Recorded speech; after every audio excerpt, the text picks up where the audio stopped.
Aliás, a gente precisa conversar sobre essa questão da autossabotagem. A autossabotagem é algo perigoso na nossa vida. A gente se autossabota sem ter consciência que estamos nos autossabotando. Por quê?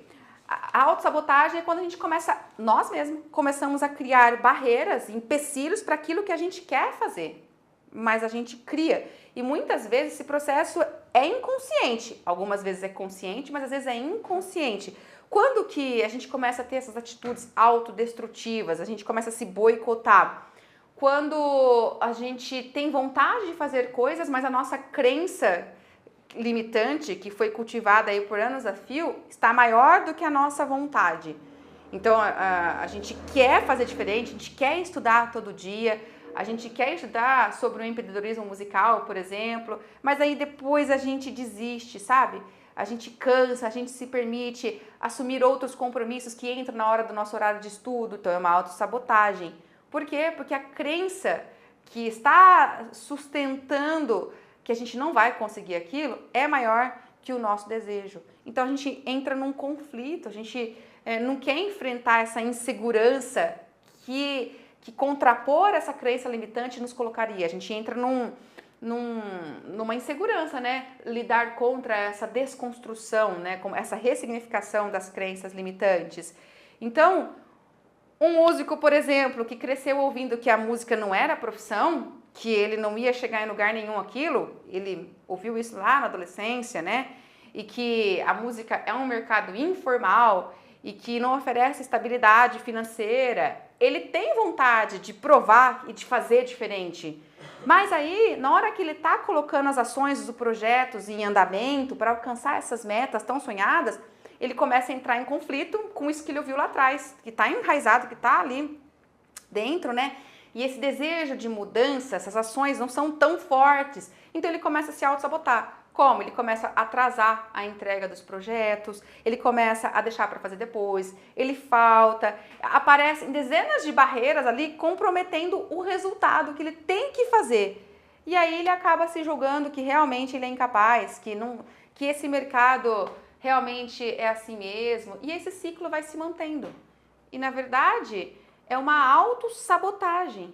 Para quebrar esse ciclo, o desejo de mudança, de mudar o comportamento tem que ser maior, bem maior do que essa limitação das nossas crenças.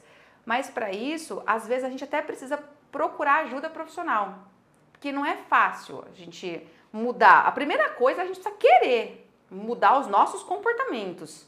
Mas para mudar os comportamentos, a gente precisa ter consciência dos pensamentos que estão nutrindo esses comportamentos. E isso, eu repito, é mais uma vez uma questão de autoconhecimento. Nós precisamos ter um autoconhecimento. Se colocar em autoconhecimento é uma das tarefas mais difíceis. Se conhecer. Conhecer o que está bloqueando. Tá, Dani, mas no Brasil, dá para viver de música aqui no Brasil?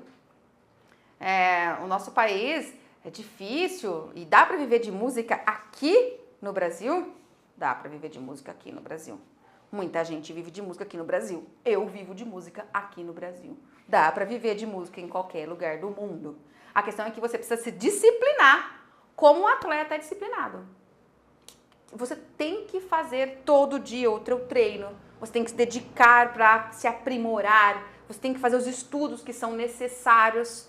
Você tem que ser disciplinado nos teus projetos, nos teus compromissos. Você tem que ser disciplinado, independente de estar motivado para fazer isso, de estar com vontade de fazer isso. Você tem que sentar e fazer o que tem que ser feito, porque é necessário. Outra coisa, você precisa investir em bons equipamentos, em instrumentos, em material de trabalho, em material de produção digital. Você precisa correr atrás disso, de gravadores, de software, de hardware. Você precisa gastar grana com isso. Músicos já têm uma tendência de gastar grana, mas gastam com instrumentos, nem sempre com os equipamentos que é necessário, com os materiais. Então a gente tem que lembrar que a música, ela é um caminho de vida mesmo em cidades pequenas. Mesmo em cidades pequenas, há demanda para o teu trabalho. Você é contratado para produção musical, para produzir jingles, trilha sonora para carro de som. Tem um mercado mercado ali, tem alunos que podem te contratar, tem projetos artísticos que estão acontecendo naquela cidade, mas você tem que ter uma estrutura para que você possa oferecer esse tipo de trabalho.